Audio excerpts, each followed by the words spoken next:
So, what if the whole point of spirituality wasn't about, escaping this world for some perfect place later on? What if it's actually about transforming the world we have right now? Well, today we're going to dive into Judaism's really powerful and surprisingly practical vision for healing a broken world. Okay, so it all kicks off with this incredible vision from the prophet Isaiah. I mean, it's one of the most famous lines in history, right? He imagines a future where we take the actual tools of war, swords, and literally reforge them into tools for farming.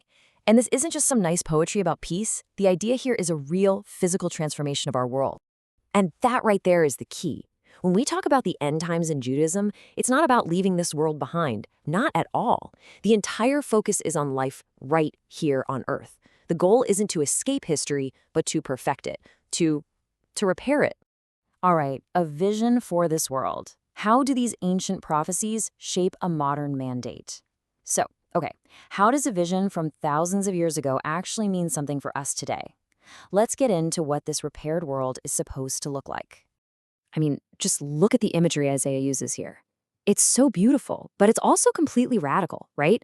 You've got weapons becoming farm tools, a wolf just chilling with a lamb. Think about that. And a little kid leading them all in peace. What this tells you is that the vision is way bigger than just ending wars between people. It's about a total, complete restoration of harmony for the whole planet. And this entire massive vision, it's all wrapped up in one single crucial Hebrew phrase, TIKKUN OLAM.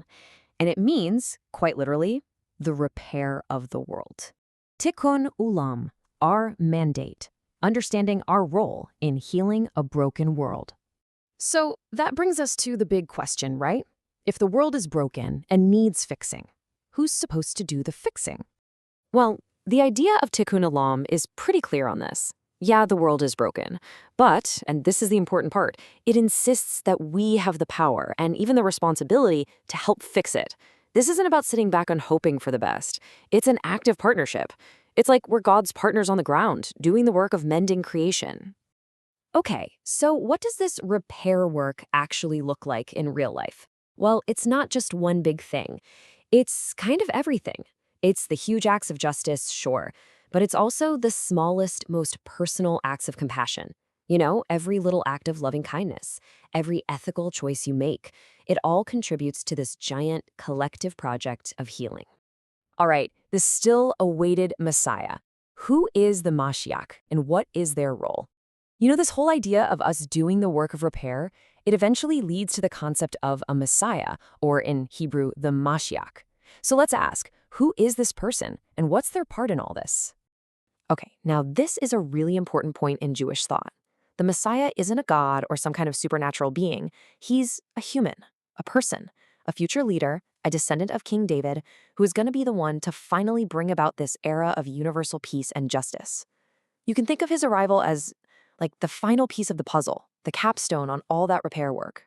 And this is where we get to a really fundamental difference with Christian theology. In Christianity, Jesus is the Messiah who has already come and will come again. But in Judaism, the belief is that the Messiah, well, he hasn't come yet. And the reason why is actually incredibly simple and direct.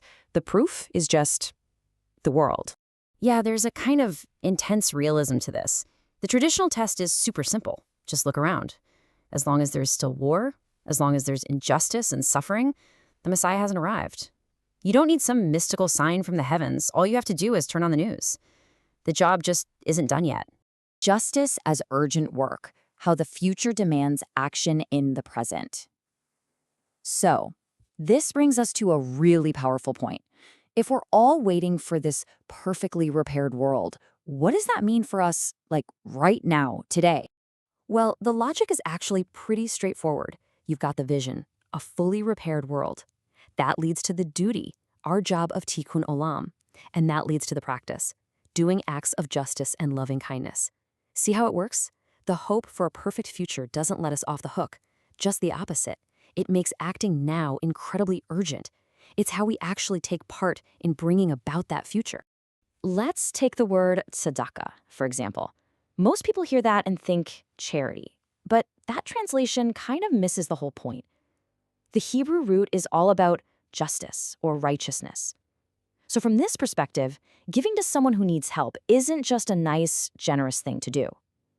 It's an act of justice. It's about restoring balance. It's something that is literally owed. I love this metaphor. It's just so perfect. Imagine the world as this beautiful fabric that's been torn. Every single act of kindness, no matter how small it seems, is like another stitch. You're helping to mend that fabric, to make the world whole again, one little action at a time. Hope in a broken world, confronting catastrophe with faith. Okay, but this all leads to a really, really tough question. How does a belief system that's all about hope and repair deal with the reality of absolute, unthinkable catastrophe? Between 1941 and 1945, around 6 million Jewish people were murdered in the Holocaust, or the Shoah. A number that big it's hard to even comprehend.